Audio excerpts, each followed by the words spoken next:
Hi, this is Phil, and I'm here to tell you all about the Capes and Lunatics Patreon. Don't miss out on our comic book creator interviews, including our monthly Chichester chats with comic book legend D.G. Chichester, superhero movie brackets in our search for the worst comic book movie of all time, and many, many more specials, all completely uncensored. Access starts for $3 a month, full video when you pledge $5 a month. Check out the link in our show notes or go to patreon.com/CapesandLunatics. Hope to see you there. This is Luca Perich, host of a Totally Turtle sports and gaming YouTube channel, and you're listening to the Capes and Lunatics Podcast Network. In brightest day, in blackest night, No evil shall escape my sight. but those who worship evil's might. beware my power. Green Lantern's light. Hello and welcome back to Sector 2814, the Green Lantern Podcast. I am Phil. Joining me, as always, Master of the Core, it is. I am Will. Hey, everyone. And tonight we'll be returning to the Judd Winnick run with Green Lantern 151 and 152, but we actually have some current Green Lantern things upcoming Green Lantern things to discuss. We do indeed, don't we? Comics, an update kind of sort of on that TV show. I don't know. Kind of sort of. Yeah.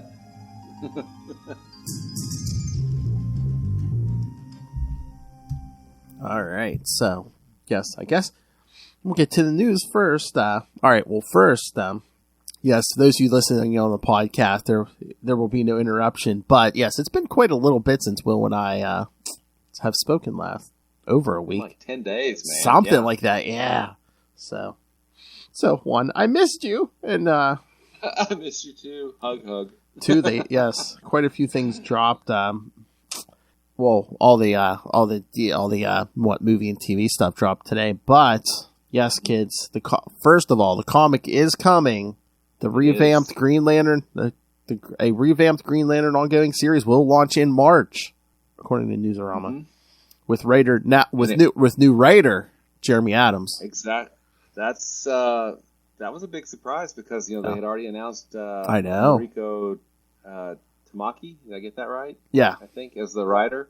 Now, if I also remember correctly, Jeremy Adams actually wrote a couple of episodes of the greatest. Yes, I like it more than Batman the Animated Series. The greatest animated series ever. The Green Lantern animated series, right? Oh, Jeremy Adams wrote some of that. I think he wrote a couple episodes. Okay, because I'm trying to remember. I think he might be the current guy on the Flash book right now. So, yes, I think that's the same thing. He wrote. I'd have to look. I don't know. I was reading it. It was on Reddit somewhere that I found it. But yeah. So, So I'm going to have to try to pull a Make-A-Wish here and try to get an interview with Jeremy Adams. So Will can talk animated series. We can talk the Flash, the current Flash book. And his plans. Green Lantern. Yes, and his plans for Hal Jordan, yes. And artist, how do you say that name? Artist Xermanico. I don't know if it's Ermanico or something. I don't know how to pronounce it. I'm probably butchering it, and I apologize. But as this article points out, it's the creative team from Flashpoint Beyond, minus Jeff Johns, of course. Yes, and I think also it was going to be Green Lantern Hal Jordan, but I think the title is just Green Lantern now, right? It might be because, and again, they also announced that yes. Going forward, John Stewart is not getting his own ongoing. Right now, he's going to be a backup story in the same book as Hal. Which will then play out into the limited series, I think, right? If I read that right, maybe, but it's still written by Philip Kennedy Johnson. Yes, because I think he posted something on Twitter, kind of explaining, the news that dropped. No, it's not canceled. It's a backup that I am writing, and which will spin off into John Stewart's series at a later date or something. Yeah. But it's saying here, the publisher did not indicate the length or format of the John Stewart story, so. Yeah. I was optimistic about the Mariko Tamaki book, but I think I'm maybe even a little more optimistic about it with Adams as the writer, just because he's written Hal I mean, granted in another medium, but he's written Hal before, and I think maybe that's important, maybe it's not. I'd still like to see what she could do, on a Green Lantern series, and I'm a little confused as to what DC's doing, having announced her without an artist, and then suddenly she's off the book, and there's a new writer and artist on the book. Yeah, I don't know what's going on. And then we're kind of combining the two series they announced into one book. Yeah, but we're getting a book, so hey, that's a good thing, right? Yeah, not till May, but yes. And did you read the solicitation copy for it? Oh, I was looking at the article here. Described as a story of redemption, loss, and finding out that maybe you can go home again. The new series spins out of Dark Crisis on Infinite Earths, according to DC, and features a quarantined Sector 2814 by the orders of the Guardians of Oa. And Hal Jordan, Sector 2814's Green Lantern, is quarantined as well. So, yeah, it looks like we're getting Hal coming back to Earth. But no, the actual solicit is, a heartbreaking defeat has sent Hal reeling, returning home to rediscover his roots and find the man responsible for ruining his life, Sinestro. So the thing that confuses me about that is, Sector 2814 is being quarantined by the Guardians, who are all dead, right? Did I miss something somewhere? Did they come back during Dark Crisis? I mean, what's going on? I don't know. Is that going to be the thing? They're going to be like, oh, yeah, Dark Crisis reset everything, I mean, because whether you like him or don't like him, or like his writing or don't like his writing, and why am I blanking on his name right now? Because I'm... Who, Jeffrey Thorne? Jeffrey Thorne, thank you. Yeah. Whether or not you, dislike any of those, the Guardians, the Malthusians, the Controllers are all gone per the last volume of Green Lantern. We don't have a central power battery anymore. We have that beacon thing. Apparently there are 2 John Stewarts now, so I wonder if... I'm sure Jeremy Adams may explain all of this, or, it's like, I don't know. Yeah, I mean, I feel a little like there were some really good parts of the Thorne run that I really, really liked. Except for his irrational hatred of Hal Jordan. Well, we're all drawn to different characters, whatever. Yes. But, not fond of the inclusion of the New Gods, because generally not. Yeah. I don't think the two things mesh well together, but that's probably just me. Yeah. But there was a lot of work put in to set up a new status quo for Green Lantern as part of the DC universe. Yeah. And it seems to me that all of that's been ignored. I don't know. We got dead lanterns that are alive in Dark Crisis. We've got lanterns that are back. I mean, I don't know. Okay, here's a sticky story point that you may not like. Okay, so they're quarantining Sector 2814. Are they quarantining all the human Green Lanterns, or are they just quarantining? Or are they quarantining Hal Jordan because he's getting the blame for something once again? That's status quo for Hal, right? We're going to get to see John again, which is good. With the Philip Kennedy Johnson backup series that will, spin out into a limited series, I guess. Yeah. But what about Kyle? What about Guy? What about Joe? And then Simon and Jessica. Jessica's a Yellow Lantern, but she was a Green Lantern in Dark Crisis. Yeah. I don't know. I mean, we might see John in other places too, because as far as I know, Philip Kennedy Johnson's still writing Action Comics. So I mean, you could see him like drop in on Superman every so often too. So, although in Action they are doing backup stories right now, like 1051 they started doing backup stories. So maybe John will get a backup story there also, or I don't know. I mean, it seems like we've waited a really long time to still not. At least we have a creative team, and we have an on sale date. Yes, that's something. Yes, as long as it doesn't get pushed back. Yeah, I hope not. But yeah, I'm excited. Yeah. Except, part of me is, a little disappointed that they didn't follow through with the Mariko Tamaki series. Yes.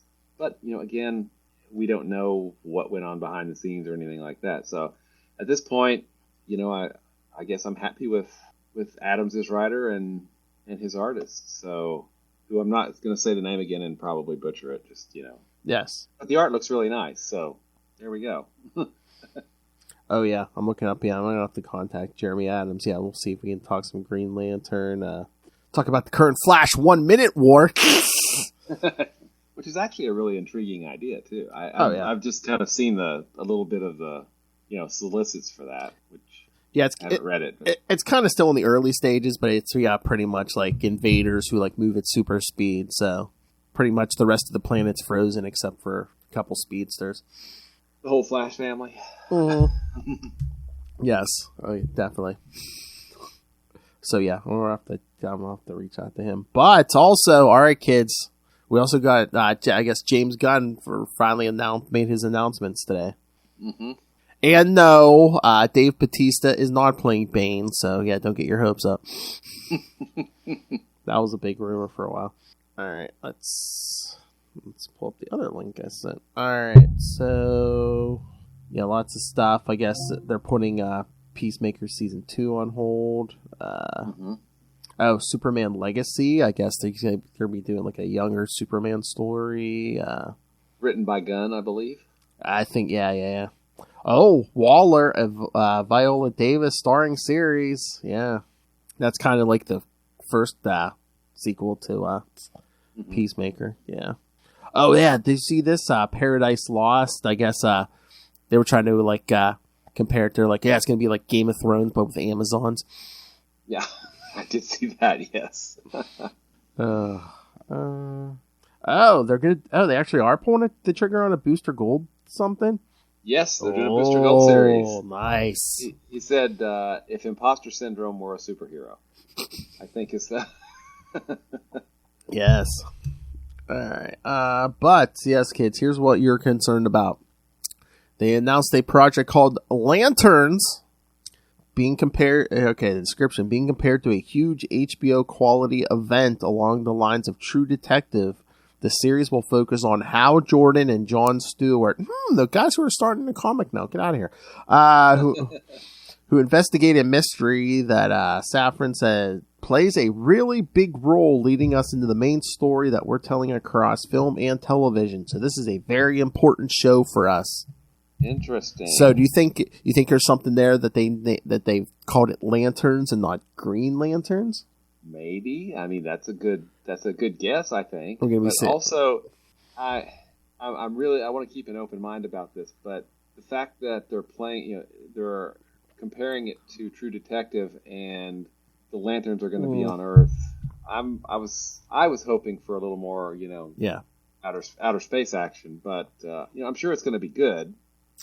Well, I mean, I guess maybe unless they start on Earth and like they talk about this big event, unless as we get closer to the big event, they're going to be head towards space. Again, if it's called Lanterns, are we going to have to investigate yellow lanterns, red lanterns? Yeah, that's an excellent question because it wasn't what we had 4 or 5 ongoing Lantern books, and one of them was Red Lanterns. We also had a Sinestro book, which was essentially Yellow Lanterns. We had a Larfleeze book. So, I don't know. I also feel kind of bad that the other Lantern series, which was completely written, had so much work done on it. I know. That's just being completely abandoned at this point. I know. I mean, they had Guy Gardner cast, and they have Alan Scott cast. Yeah. Yep. Mm-hmm. I mean, good news, you're going to get your Hal Jordan, so. Yeah, I know. But he's not the. I know this is going to sound shocking, but he's not the only Green Lantern. Okay, he's just my favorite. I mean, we're going to get Hal and John, which is cool. On HBO, I guess. Yeah, I think any DC show going forward, you're going to see on HBO Max, yeah. Mm-hmm.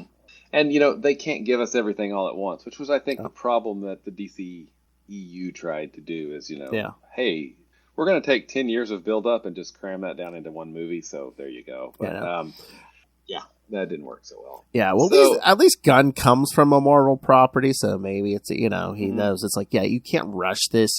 I know you want to be Marvel today. You can't be the MCU today, okay?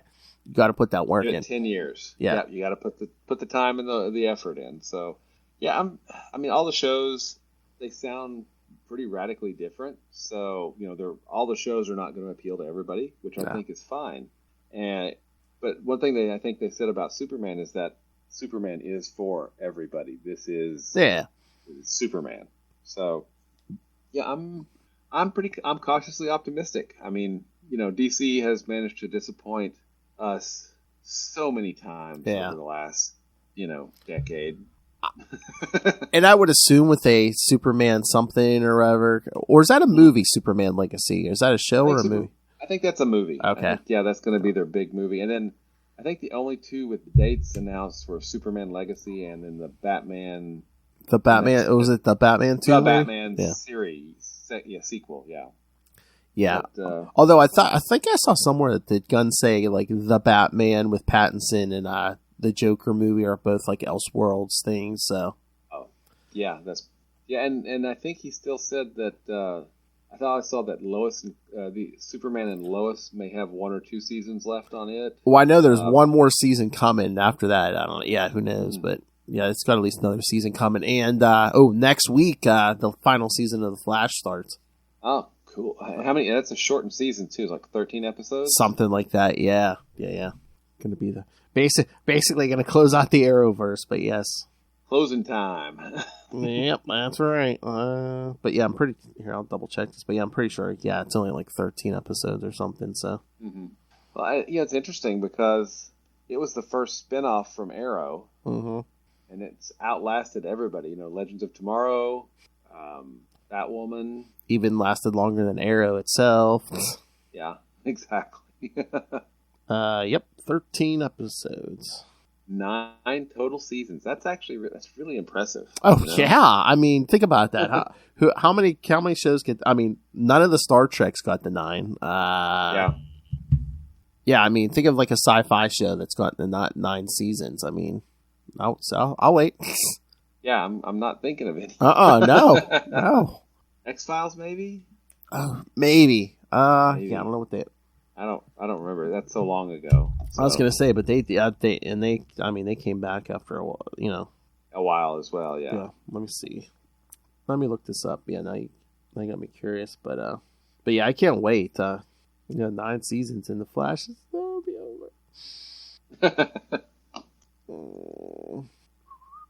I think that kind of puts a stake in all of the kind of Berlanti-verse, right? Pretty much, yeah. That's what I'm saying with like the new DC stuff coming out. I bet you Superman and Lois. That's probably going to be the last season that's coming up here soon. Mm-hmm. Oh, wait a minute. And I think Stargirl that finished out its run, right? Yeah. Oh yeah. Stargirl's done. Yeah. All those are done. Yeah. The only thing left. Well, oh god. Okay. Flash is starting its last season. Superman and Lois is getting another season. I don't know if it's going to be the last one or not. It's not going to make it past the first season, but they're putting. Do you hear about Gotham Knights? No. It's a bunch of teenagers. Once again, Batman has gone missing, so it's like a bunch of teenagers you pretty much have never heard of trying to protect Gotham. And meanwhile, it's like, oh, Batman's been around so long they've disappeared. But when the show starts, Harvey Dent is still around. Okay. A non-Two-Face Harvey Dent. Yeah. Okay. Gotcha. Okay. Alrighty. Yeah, I was gonna say I'm trying to remember. I think it's a bunch of characters you never heard of. There might be like a Stephanie Brown or something in there, but that might be like your big name. It's like really, but yeah, everyone. Okay. I mean, it. I guess it looks so.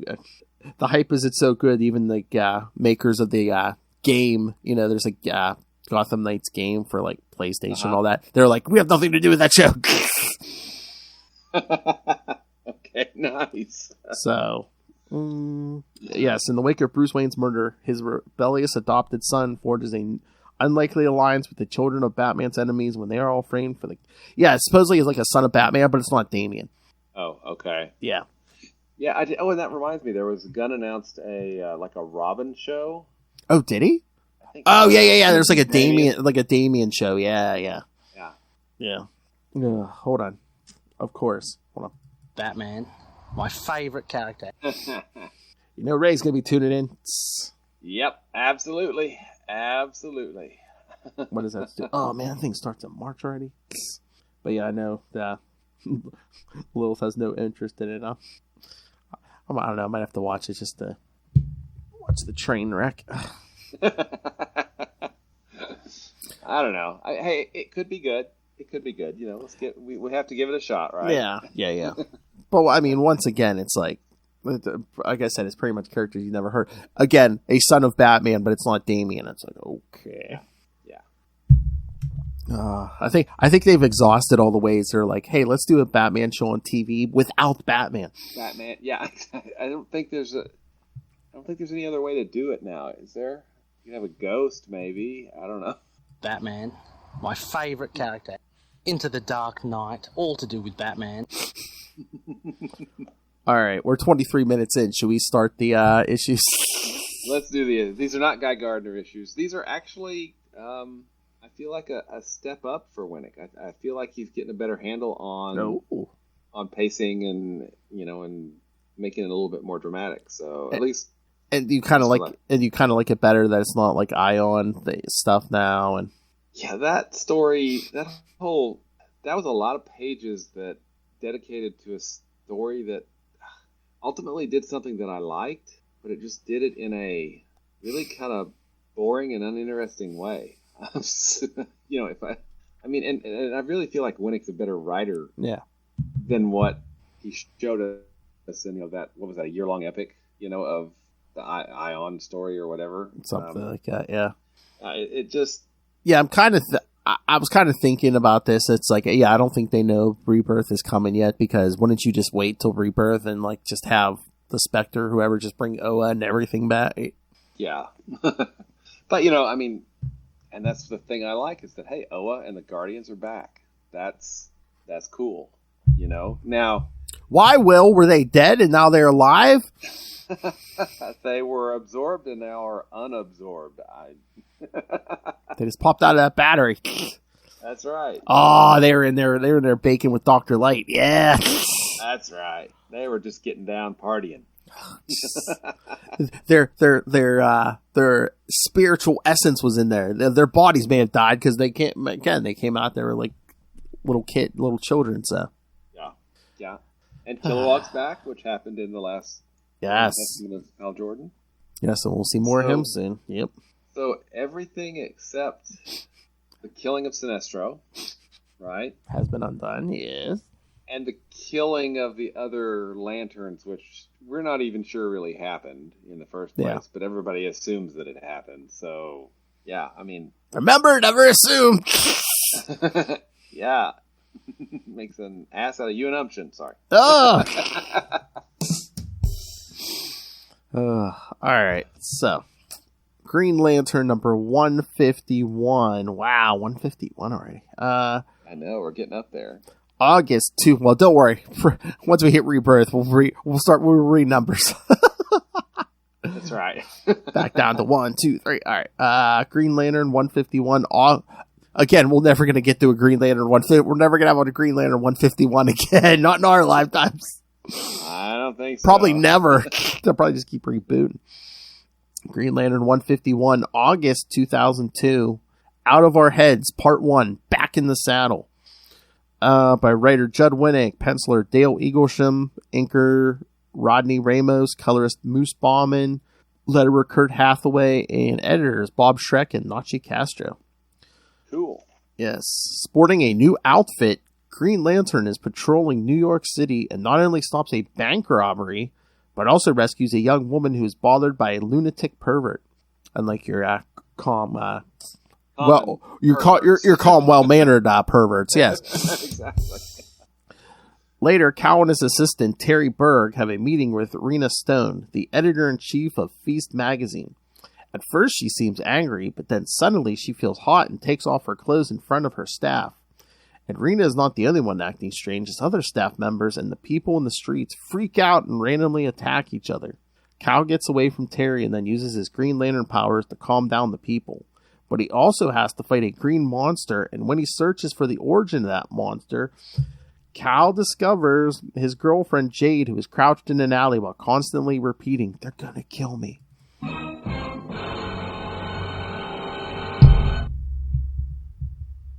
All right, William, thoughts? Like you said, lots of setup. Lots of setup, and I think you can really tell what he enjoys writing the most, which is the personal life stuff. I mean, okay, I get that, but he has a Green Lantern ring. Why doesn't he just, go like, hey, let's see if I can figure out what's wrong with these people with his Green Lantern ring that would tell him what's wrong with these people. Especially since he kind of upgraded it last time too. Yeah. So I also found the whole swearing thing at the very beginning. Oh, yeah. Difficult to read and kind of annoying, generally, I mean, I get it. He's making an obvious speech pattern so that you can tell when people are either infected or possessed or whatever. But I don't know. It just fell a little flat to me. So basically our mystery villain is giving everyone Tourette's. Okay. They're getting all sweary. Yes. But you had no problem with the bit, like him stopping a bank robbery? I mean, originally, before you find out that, hey, it's connected to everything else, it felt kind of lame. But then, okay, it's connected because it's Brainwave Junior, spoilers, doing all of these things, which is why it kept happening around Kyle. Of course, why wouldn't he just mess with Kyle too? The whole motivation around Junior is a little bit, I touched everybody's heads and people suck, so I'm going to be mean, I mean, okay. yeah. I mean, I think the point is he's insane, but yeah, I get it's like, okay. And I feel like that's and maybe this goes back to his portrayal of Nero. I didn't feel like that was done very well. So, and again, we don't have the ending to this particular story yet, but we will see how it finishes. Yeah, and then the pervert in the park, once Kyle hands him over to the cops, it's like, oh, this guy lives on the Upper West Side. He's got $300 in cash on him. He's a rich, successful man. Why is he running amok in the park? Amok. And then the whole thing at the feast with Kyle and Terry, and I don't know if someone was just looking for an excuse to draw a woman getting naked. But yeah, exactly. Yeah, I thought that was a little obvious, but yeah. But I do. Again, is it just like, I know it's a comic, but it's just like, oh hey, Kyle's like, oh I'll call my girlfriend. Oh yeah, the superhero girlfriend really helps. It's like, I think Terry does put it together later on, but it's just like, yeah, Jade's dating Kyle. She's always seen with Green Lantern. Now, one thing that did I found a little bit annoying is that I would think that Brainwave couldn't possess someone of sufficient willpower. Yes. And Alan Scott, I mean, oh yeah, well yes, next issue, surprise. Yes, he's able to take over Alan, yes. And even Jade, I mean, she doesn't have to use the ring anymore, right? Because he reactivated her powers, but she still has, I would think, she has exercised her will so that she's, not a pushover, I would think. And also too, I mean, she's had experience with Brainwave Junior, so shouldn't she be a little more immune to it? Perhaps. I mean, I don't know. So, I mean, if you want to show like Kyle's not all omnipotent now, maybe have, Jade being able to shake this off because she has been around it before, and he can't, or something like that. So I don't know. This, like I said, I feel like this was a step up for Winnick on the series because there's some more drama in it, and it's not just a series of events. There's some there's some dramatic and scenes and everything. So and we're kind of getting more of like a superhero story, yeah. Mm-hmm. But I feel like 152, the next issue, is probably stronger than 151. Yeah. Well, again, this one was a lot of setup, but all right, here, let me do the synopsis for 152. So again, we'll talk this whole thing out. All right, Green Lantern 152 from September 2002. Out of Our Heads Part 2. Okay. Jed Winnick's still writing, but this time penciler Eric Battle and inker Robert Campanella. And everyone... Oh, everyone else is the same. I was going to say, but editors Bob Schreck and Morgan Dontanville this time. All right. Okay. Green Lantern has brought Jade to Star Labs and has called Sentinel to join him there. Dr. Emil Brown has examined Jade but could not find any reason for her behavior or that of all the other people. Green Lantern and Sentinel leave Star Labs to take care of some riots still going on in the streets of New York City. When both heroes come near a burning house, Sentinel suddenly feels that something is happening to him and he tells Cal to knock him out. Of course, Cal does not want to hurt the father of his girlfriend, but that hesitation is enough for someone or something to take full control of Sentinel. While Green Lantern and Sentinel are fighting each other, Jade wakes up again and immediately tells the doctors that someone has to warn Green Lantern and Sentinel that Henry is back.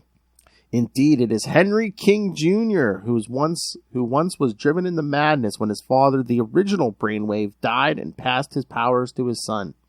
After spending years in an asylum financed by Sentinel, Henry now seems to be healed and in full control of his powers. Before Henry got mad, Jade was his girlfriend and for a short time, and thus, her and Sentinel seem to be obvious choices to try out his powers against. Green Lantern fights Henry valiantly, but even when he is joined by Jade, he cannot defeat the new Brainwave. After having demonstrated his superiority, Brainwave decides to leave, but he warns the heroes to stay out of his business. Okay, I get the ending. I don't know if I like it, because it's... I mean, I think the whole point is like, oh, hey, look, Kyle isn't like... He's not Ion anymore. Yeah, no, he's not godlike. Yeah, he can get his ass kicked. Yeah, but it's just like, it's just like, yeah, heroes, stay out of my way. You know, things are coming. Ha ha ha. And I don't think we ever see Brainwave. At least not in the rest of the Cal series, we don't see Brainwave. So it's just like, really, that's it. I'm pretty sure. Yeah, I'm trying. Again, I haven't read these in a while. I might be forgetting something, but as far as I know, yeah, I don't think he comes back. I don't think so.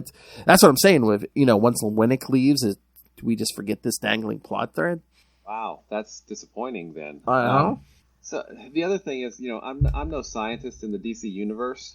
Yes. But if people start acting weird, maybe I'd call the JLA and say, "Yo, Martian Manhunter, dude, can you check to see if somebody's mentally influencing these people?" And two, it's like Nero showed up and everyone came running. It's like no one's come running. I mean, again, it was more subtle, at least until Jade's construct started tearing stuff up. But yeah, I mean, and I don't know if you're gonna show, if the purpose of these two issues is to show that Kyle is not Ion and all powerful anymore, then sure, have him get smacked around some, but have him get smacked around by somebody that is actually capable of smacking him around. Yeah, who he should have a harder time. Yeah, Brainwave. He should, especially if Jade's there, if Alan's there, they shouldn't have this big of a problem. Yeah. Yeah, it just seems like a weird villain to throw at the pair. I mean, granted, it is connected to them, so I mean that makes sense from that point. But bring in a powerhouse. Bring in Graven. Yeah, Joker eyes. Sorry. Take my Graven, please. I mean, I don't know. It seems like I get that Brainwave is connected, but it just seems like an odd choice. Yeah. To throw a telepath at somebody whose primary function is willpower, and we know that the ring can stop all kinds of electricity, of energy. Yeah. So bubble him up. Don't let any telepathy out, and done. I mean, he already explained what he was doing, so now you know. Yeah. It's I don't know. It's a disappointing villain. How about that? Yeah, and I was going to say, the one thing that's always taken me out of this, it's like both art styles were fine for both issues, but they're so different art styles. It kind of takes me out when you open up the second issue and it's like a completely different art style. Well, and that's something that bothers me too, which is why when I wanted to make sure that the artist that we had for number 3 was the same for number 4, because that was a 2-part story. Yeah. Where that continuity of the look and feel of everything was extraordinarily important. And, this is a 2-part story, so why didn't they have the same art team for both stories? I'm sure the answer is money and time, but, Or, somebody had a last-minute emergency. I mean, I could... Again, I'm not blaming anybody, but yeah, it just takes me out because, like, again, 2 fine art styles, but it's like they're so different. It's they clash, and you're like, is this the same story? You know, I mean, because this is kind of like I think 2002. This is kind of like the end of that, where you'll get like a different artist on an arc. Because these days, since they collect everything, I think they like to keep the same artist at least for an arc. So it's just like, oh yeah, if your book's late, it's going to be late. But yeah, we're waiting for the artist or whatever. Mm-hmm. Yep, absolutely. I mean, it's a weird choice from 20 years ago, you know? I know. I'm always like, oh, this is those newer Kyle Rayner stories, but yeah, it's like 20 years ago. Yeah, exactly. But, you know, again, to give Winnick some credit, I feel like he's getting better.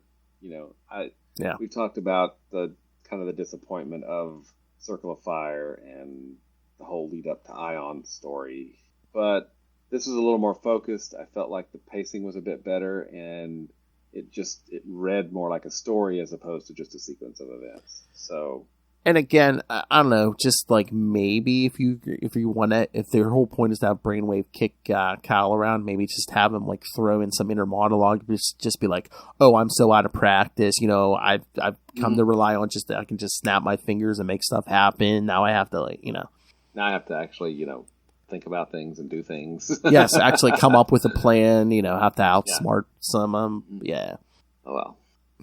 we will get to revisit Ion in the lead up to the Sinestro Corps War. Yes. Yes. Oh yeah, 12-issue Ion series, yes. Oh right. But no, you were saying this is a 20-year story. Hey, well, in another 2-3 years, Rebirth's going to be a 20-year-old story. I know, that's so not possible. No. Not possible. Hal Jordan's been back for the last 20 years almost now. Yeah. He was only gone 10. But it seemed like such a long time, didn't it? It did. 10 years, 20, 30 years. Yeah, however long ago. God, I'm old. Get off my lawn. But I mean, just the time he was gone, he was only gone 10 years. But yeah. I mean, and could have been worse. Will, I mean, it took him like almost 30 years to bring Barry Allen back. That's true. That is true. How long has it been? Let's see. We got to see Kyle in the what was it? The Omega Men series. Oh yeah. You know what? When we get there, I'll have to put that on the list. I don't think I ever read those. I know Lilith read that. She said she liked it. I haven't read it either, but I know I've been talking about that Mosaic Comics podcast. He reviewed them a while back and talked about kind of the series, and I think it's written by, was it Tom King? Maybe, yeah. Because I remember at the time Lilith was saying like Kyle's not even like her favorite Lantern, but she said she enjoyed him in that Omega Men series. So yeah, I'll have to pick those up too and read that. Yeah, but I've heard good things about it. But yeah, when we get to that point in time, yeah, we'll definitely have to cover those, especially since they're Kyle Rayner. Exactly. I mean, how long has it been since we've really seen Kyle? We got to see him in Dark Crisis. Yeah, basically Hal and Joe come to pick him up, but then after that, he's basically just the face in the crowd. And before that, we hadn't seen him since the end of Green Lanterns, maybe? You know what? I mean, did they mention him, or did he call in at the beginning of like Jeffrey Thorne's run? But I mean, he really wasn't there. Yeah, I don't remember. I think they were like, "Oh yeah, Kyle's out there, in another sector doing something." But yeah, it might have been like the end of Green Lanterns or something. So wow, that's been several years, right? That's 4 years ago, 5 years ago. But I mean, think about it. I mean, what significant things have we done lately with Kyle or Guy, or even Hal for that matter? I mean, the Morrison run was interesting, and there were some really high points in it. Yeah, there were some confusing things, which I guess that's to be considered from Morrison. But I really feel like there's been a lot of drift away from that mythology that John's established, Rebirth and on, with the others, the Spectrum and all that. And I don't really feel like there's been much done with it, at least since the end of Green Lanterns, or some of those, like I don't even remember, Venditti I think was doing the writing on some of those. I mean, it's been a while since we've seen non-Yellow Lanterns, right? Yeah, I mean, well, it's kind of hard to do when you go from multiple books every month until like we haven't had any Lantern book in almost a year now. Yep, absolutely. Except for that John Stewart one shot, but yeah. Mm-hmm. Well, and we did, I guess, get Star Sapphires in Morrison's run with Carol Jordan, I guess was her name, from a different. Yeah, I think so. I can't wait to go over those with you. I'm gonna have to study those. I was gonna say, well, it'll be a while before we get there, but yeah, I can't wait. Although there is a 1-page sequence or 2-page sequence that I love. I think it's from the first year, issue 6, where he has to save the universe. The Guardians are like, "Hey, guess what? You got to save the universe. You have 3 seconds." Oh, okay, great. All right, I got it. Again, Grant Morrison ideas, Well, and the line is like, the Guardians say they're going to throw the full power of the battery behind you, and then after there's a shot, they don't know what happened to Hal, and it's a lantern rings dimmed across the universe, and so many gigajoules of whatever of electricity of power went through there, but he's gone, and it's a really cool 2-page sequence that I love more than I probably should. Oh yeah, I do remember that now. I think I would have read that. I just see I could just imagine all these Green Lanterns going, "Oh, Hal Jordan again." Yeah. But yeah, you're right. I mean, it's been a very long time since we've had a regular Green Lantern book, and again, almost a year. It was, what was it? April, I think, was that when number 12 came out. Yeah. And this one won't come out till May. So yeah, a little over a year. So it'll be over a year.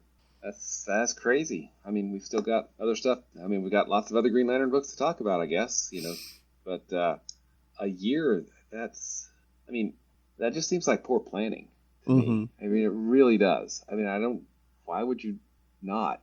I mean, I don't see anything in... I don't know. After the Dark Crisis, I mean, it doesn't make any sense. After the Snyderverse, where they just like trying to let stuff lay for a while, because the Justice League, I mean, the characters are back, but they're still not reforming. I think they're pulled in that. I think that might be the end, towards the end of the year. They're actually going to wait to give us like an actual Justice League, because right now they're just like, "Oh, hey, Titans, yeah, you guys." Again, I mean, they're propping up Dick Grayson. They're just like, "Yeah, you take care of this," which is cool. I mean, Dick Grayson's awesome, but he's not a Green Lantern yet, so yet. You never know. I mean, I feel like a 6-issue miniseries or 2 4-issue miniseries. Yeah, that's what we said. Yeah, anything that focused on Kyle or focused on Guy or Simon or Jessica. I mean, since or even Joe. I mean, she was focused on in the Thorn series, but why not keep publishing something instead of... Yeah, or how about it like a 7-issue miniseries, and each issue focuses on a different Green Lantern Earth? There you go. I mean, I just don't understand why you would not continue the title in some way. And again, I mean, you could probably like entice Ron Mars to come back and write like the Cal issue or something. Oh, yeah. Because, I mean, I think that 90s stuff is big, because that's what Marvel's been doing, like a bunch of miniseries just based on 90s stuff. Yeah, isn't there did I see a Warlock something? With, people were complaining because it's like, it's like, I don't know if it's set in the past, and they're, I guess, Ron Mars is writing, and he's like retconning in like a female Adam Warlock, and everyone's like, isn't that her? Yeah. Wait, who? Her? Kismet? Her? Yeah. Fun with pronouns. Oh, yes, I remember that. See, we were talking pronouns before everyone else was on the Quantum Zone, kids. That's right. Absolutely. And you can listen to every episode now in order on our YouTube channel. That's right. Because we love Cosmic. Yeah, I'm looking forward to the new series. Oh yeah. Get some Hal Jordan and John Stewart superhero action, which will be great. But again, there's a lot of lanterns, and I would like to see more of those other lanterns too. Yeah, because that's why I'm like, why are they limiting themselves to one book? Because it's like, if you wanted to do backups, you could have did a second, have Hal headline a book, have John headline a book, and then have backups of everyone else in those books. Yeah, I mean, I don't know. I don't understand, and I probably never will. So I guess we get what we get. I guess, but it just boggles my mind. We went from like what 4 or 5 Lantern books a month to zero. Yeah, I mean, and for 4, in DC Rebirth, Yeah, there were 2 titles. There was Hal and the Green Lantern Corps and Green Lanterns. So, and then we went down to 1. Yeah, and 1, and then 0. I just saw people. Oh my god! I know you'll never admit this, but I saw people online there saying, "Oh yeah, did that last series get canceled because the writer doesn't like Hal Jordan and didn't put Hal Jordan in the book and stuff?" So I like a lot of things about that series. Yeah. Right. There's a lot of things to like. There's also a lot of things to not like. And as far as things to not like, not having Hal in it is pretty low on the list. Well, like we said, there was good writing, but it's like I come to Green Lantern for rings and stuff, and like half that series, it was like, yeah, everyone's ring was depowered basically, except for like Joe, and it's just like, yeah, I mean, I think Ron Mars said it best. It's a special effects book, right? And you took out all the special effects. So yeah, and I know the Green Lanterns are like a peacekeeping force, but it's like at least the Earth Lanterns. I mean, again, it's like the Flash family, the Batman family. It's like they're better when they're together. If you're gonna have all these characters in the story, they're better when they're together. Mm-hmm. And then the murder of a lot of Green Lanterns. The outright kill. I mean, there's a pretty high body count for that book, which I felt was perhaps a little overboard. Do you think writers feel safe killing off Lanterns because there's like, first there was 3,600, then there was 7,200. It's like, there's thousands of them. People don't know. I could name a sector and an unknown sector and just kill off a bunch of Lanterns. And that's always bothered me because a sector of space. Mm-hmm. If you have 3,600 sectors, a sector of space is still infinite. Because it's a pie shape that goes out forever. Well, a 3-dimensional pie shape that goes out forever, right? And one lantern is picked to protect that entire 1/3600th of infinity. Yeah. It pretty much does it, right? So the fact that they can do that, they're not cannon fodder. And I think, I feel like you're right. There's a lot of writers that just treat him as cannon fodder. Like, oh, we're going to take this Green Lantern here and, we're going to kill him to show just how powerful our new villain is or something like that. Oh yeah, I think modern take on Green Lantern, that's the whole problem. It's just like, oh yeah, we got the new big bad this week or this month. He already killed a bunch of Lanterns. Well, and I mean, this was apparently something I think Thorne said that I kind of agree with. Lanterns should only get together when there's a really, really big threat, because again, one of them can handle about anything. Yeah. Now, granted, I do like seeing Guy and Hal and John and Kyle and them and Simon and Jessica all together, so maybe we can figure out a way for that to happen. But, a lot of things that happen in near Oa or around, Earth or things like that, the rest of the Lanterns just don't care about because they're out doing their thing. Exactly. And they're not, please stop destroying the power battery. Exactly. Killing the rings. It's so tired. I mean, it would be completely ridiculous, but it's like if we did quarantine all the Earth Green Lanterns to Sector 2814, what if we had, like, remember when we covered the first appearance of Kilowog, that Green Lantern Corps series? Yeah. If we did that, but with all the human Green Lanterns. I don't know. We read that issue, which was really interesting because it's a completely different. I mean, it's Steve Englehart. Yes. And it's late 80s, right? It's like 88, 89. Yeah. 87. Oh, wait, maybe. Oh, yeah. No, probably like 86, 87. Yeah, because, I think 88 was the Action Comics Weekly. Oh, yeah. Because that was the 50th anniversary, yeah.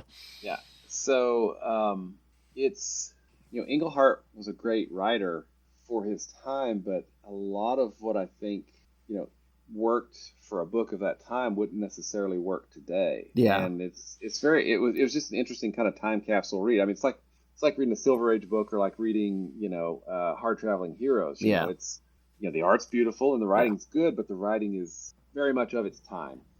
I mean, again, there were interesting themes like, the whole Kilowog and Russia thing and stuff, but it's like it basically came down to, it was a superhero book. It was just like, here's an Earth supervillain. Let's punch him in the face. Yeah, and that's something that John's, I think, really veered. Green Lantern is not a superhero.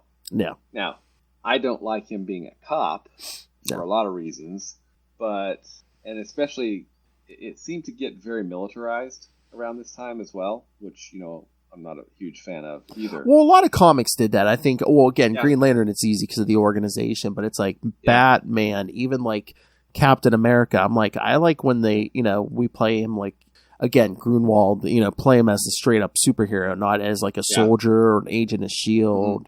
Yeah, and that's where a lot of the Bucky run, the writer, why can I not remember his Brubaker. name? Brubaker, yeah, Ed Brubaker. And those are good stories, but he was, and then we got a lot of those stories for a long time because we had a lot of superhero. I mean, because that's kind of the yin and the yang. You come back and forth between the two extremes. I feel like, and with Green Lantern, I feel like we've gone the militarized police route. And I would much rather see them more as, and we've talked about this, as like, hey, we're first responders and we're here to, we're not here to arrest somebody. We're here to keep people safe and keep them alive. And if something needs beat down, we'll beat it down, right? Yeah. And I know I don't think you like the Earth stuff as much, but I kind of like a mix of, space and Earth. But, okay, the next writer, whoever picks up the Justice League later in the year, here's my thought.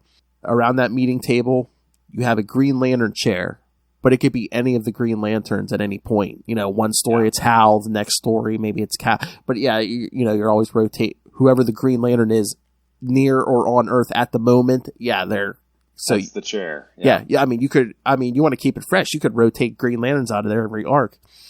Yeah. Well, and I have to say I really like the development of Jessica as a Yellow Lantern. I think that's something that.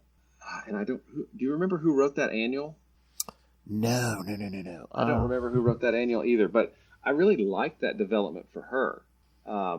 Because, fear is something that she has a familiarity with that's greater than any of the other lanterns. Right? Oh yeah.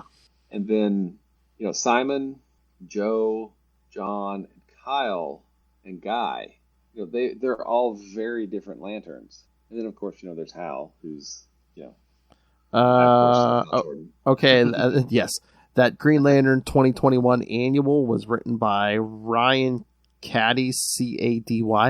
I'm not familiar with. Yeah, I mean, neither am I, so I wonder if he's a newer guy, but... But, I thought it was a really well done story. Mm-hmm. So, yeah. And, I'm looking forward to reading it because I've heard great things about it. But during the New 52, Guy becomes a Red Lantern and leads the Red Lanterns, right, for a while. And I've heard that that's a really, really good arc. I think it involves Supergirl too. Yeah, I did read some recently. I haven't read the whole series, but I did pick some up in back issues. Yeah, like I said, I enjoyed it. And like later on, like he kind of like teams up with Simon. I mean, that's good. So yeah. I mean, there's so much stuff that can be done with all of the lanterns. Oh, you know? I mean, I want a Lantern book, man. I want to do Lantern stories. There's so much you could do with Green Lantern. I mean, just the human Green Lanterns. I mean, look at the mix you have. I mean, you have men, women, different ethnic backgrounds. It's like, and then you branch out to all the alien Green Lanterns. It's like, yeah.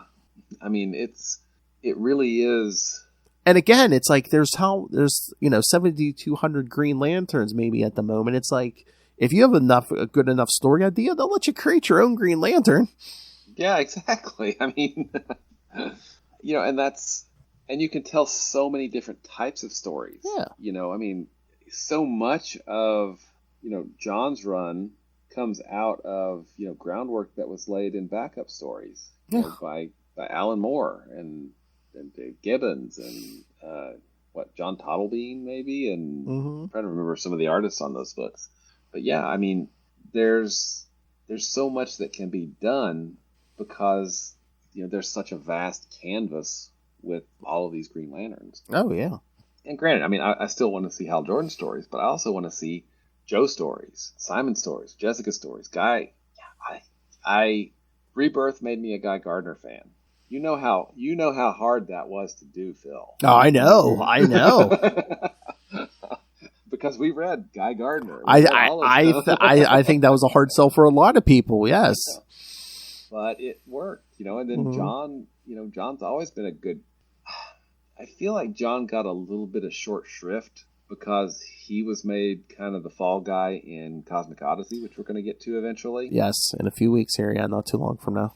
Yeah, and then all the weird crap with Katma from Action Comics Weekly. I mean, if you're going to make one thing stick from Action Comics Weekly, why did it have to be that? And again, if you want one example of any of them about the militarization, it's John, because remember he used to be the architect. He used to be the brain, and then I don't know if it's because he's a Marine. Yeah, I don't know if it's because the Justice League animated series did that, but yeah, no, they just made him a Marine, and it's just like, yeah.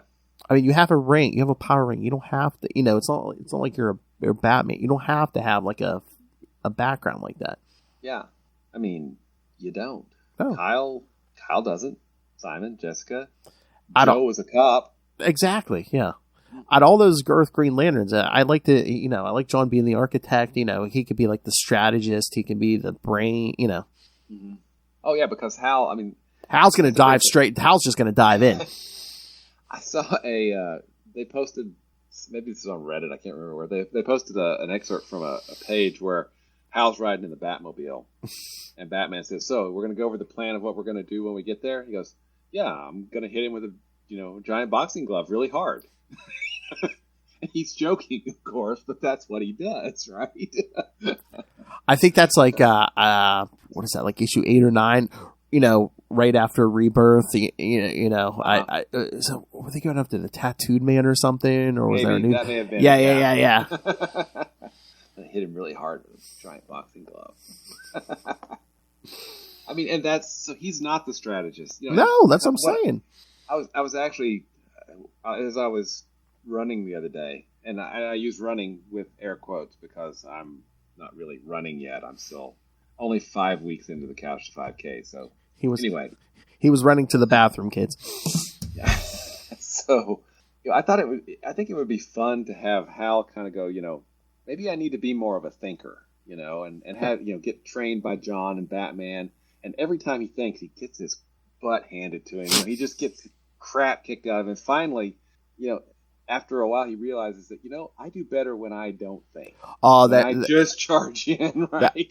That's the scene, man. He tries to be a deep thinker, and he's getting his butt handed to him, and then he goes, screw it, and just like blasts him. Yeah. Just, doesn't think, just reacts. And because, I think that's, really one of the core differences between him and John is that his instincts. Yes. That's what I was about to say. Instinct. He runs on instinct. Yes. He runs on instinct, whereas John is very much a thinker and a planner. And, when you think about it, fighter pilots have to have, almost, inhuman reflexes and be able to think absolutely on their feet, which, makes perfect sense for that type of behavior there. And, and you look at pilots too. Pilots are educated and usually, above average intelligence too. Or you take it the other direction, and you have Hal, a monologue, and just Hal thinking to himself, "Yeah, people think I'm impulsive, but I'm not." He's like, "I just think really quick because I'm used to problems coming at me at Mach 2, Mach 3." Yeah, exactly. I just think really fast. Yeah, like the Flash and giant boxing gloves. I think we've talked this one about to death, haven't we? Oh, yeah. So he got his weekly Hal Jordan thoughts out. So. Yeah, exactly. Oh, man. Stay tuned for Rebirth, our 6-hour special coming in a few weeks here. Just 6 hours? You're cutting me down from 12? Dang. What, an hour for each issue is not enough? Exactly. We need two. You see this panel on page 5 here? Yes. All right. Yep, it's, Green Lantern, maybe not from a publishing standpoint right now, but from a, just the vastness of the mythology and the characters that we have, is in a really good position, I think. It's, everything's there that we need, if they'll just start, giving us that monthly book again, or 2 books. Exactly. All right, so yes, next week we're going to do the next 3 issues of the Judd Winnick one, Green Lantern 153 through 155, and I think 153 may be Kyle going to his high school reunion, which has a Oh. has a humorous cover. Yeah. I think I remember that cover. Yes. And then in 2 weeks, in 2 weeks, we're going to do the last couple issues of the Spectre 24 through 27, and then follow that up the week after by JLA Spectre Soul War 1 and 2. Nice. And then, good. The pieces are being put into place for a certain series coming up. Yes, we're inching towards Rebirth here, yes. And then, in 1 month, we're going to do Green Lantern 156 and 157 and Cosmic Odyssey. Ah, yes. Because it'll fit the theme of that episode, kids. So, yes, a certain someone. I wonder who that's about. I don't know. All right. So yes, this is episode 105. What did I say? I just closed the thing, but I think Rebirth is 118, so we're getting close, world. 13 episodes. That's going to be fun. Because I get to reread it again. I just read it at the end of last year, and 3 months. I get to reread it again in 3 months. Are you sure you'll be in the mood to read it again?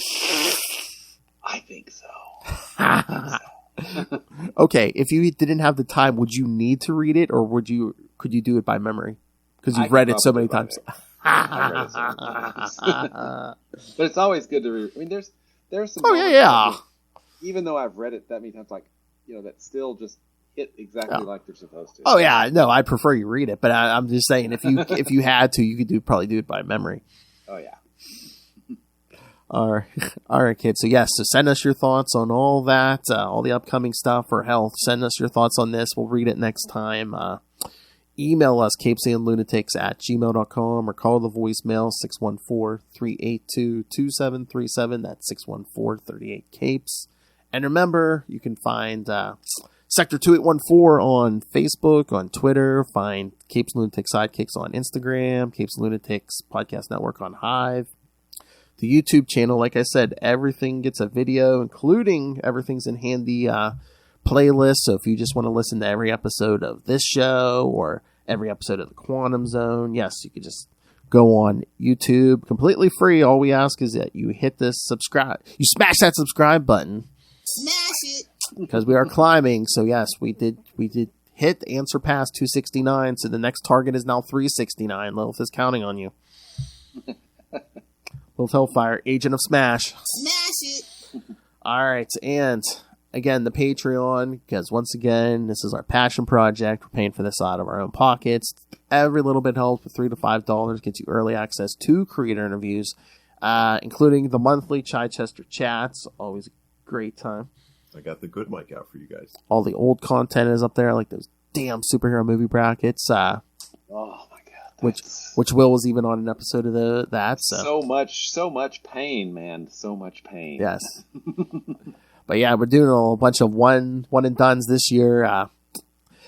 The one that Lilith and I just did for January, and we want to try to rope everyone else into sometime through the year. This, that, or the third, where we ask each other questions, and it's like, do you prefer Coke, Pepsi, or do you do the third? Just goofy stuff like that. So, yeah, already talked to Kristen, Justin. Will, we want to get you on there at some point. You bet. And then I want to do at least one Quantum Zone sometime this year. So, yeah, that would be cool. I wish we had some Quasar news. I know. Oh, did you see that? Supposedly there was a rumor. I don't know how true it is. They're like, oh, there's a character named Quaz in Quantumania, so maybe that's it. Yes. Oh, how great would that be? That would be so awesome. Oh yeah, you sent that to me, didn't you? I think I did. Yes, yeah. yes. Because it was like, hey, Quasar could be in there. Go buy his first issue because it's going to go up in value. I'm like, I don't care about that. What? Tell me about this movie thing. What? Exactly. And don't tell me it's out of the realm of possibility, Lilith Hellfire. We're getting damn Adam Warlock. Come on. Yes, Warlock. Warlock. Warlock. Why Adam Warlock? All right. So yes. Subscribe to the Patreon and pick yourself up some Capes and Lunatics and Capes and Lunatics Sidekicks merch. Find it all at Linktree, linktr.ee/Capes and Lunatics. All right, Mr. Will Allred, Master of the Core, Master of the Quantum Zone, Master of Podcasting and Kickstarter. Where can people find everything you do? You can find me at Walred. That's at WALLRED. Gmail, Twitter, Facebook, pick your social media. I'm probably on there, even if I don't remember setting it up or not. If you want to check out my self-published comics that are done via Kickstarter, you can check out Crossover Division at crossoverdivision.com. Number 4 should be getting here from the printer hopefully within the next week or two. I'm excited about that. You can also check out Diary of Night at diaryofnight.com. And like Phil said, I don't just annoy him. I don't just annoy him every week. I also annoy another person on a podcast, writer Kevin Joseph of Tart. He and I hang out every late Friday night, and we talk Kickstarter comics projects with their creators, and let them promote their work. So it's a good place to see what kind of new comics are on Kickstarter. Lots of fun. And then finally, you're here, so you obviously have great taste. That means you probably love Quasar as well. So check out the Quantum Zone at quantumzone.org for all your Quasar information. I'll put it in my navel. Hey, boys, you look at the party? I love the party. Oh my god, I swear we have a drop for everything, because Lilith and I have been talking some like Ant-Man and Wasp stuff over on Spider-Cast, and then Justin and I did the first appearance of Hank Pym and Janet Van Dyne already. So I was like, anytime we even come close to Pym particles, I'm just like, I could sprinkle some Pym particles on it to make it bigger. Yep. Yep. I knew exactly where you were going with that. I was like, yes, we have drops. Kids, we literally have a drop for everything. The yin to Darkhawk's yang. Exactly. Darkhawk. Yeah, we need to get Maddie in here for a Quantum Zone this year. All right. Yep, absolutely. All right, thank you for joining us again in 1 week. Green Lantern 153 through 155. And then we wrap up that Spectre series. Yeah, I'm looking forward to that. I'm hoping that we get kind of a true wrap-up. Yeah. I mean, it's... I was thinking about Redemption the other day. And I was like, how does that fit? How would J.M.D. Mateus say that works kind of in that framework of the Spectre series? Because it's really interesting. Well, all right. Well, we will answer that question in 2 weeks. Come back next time. And remember, watch those mental ex-boyfriends. Good night. That's right.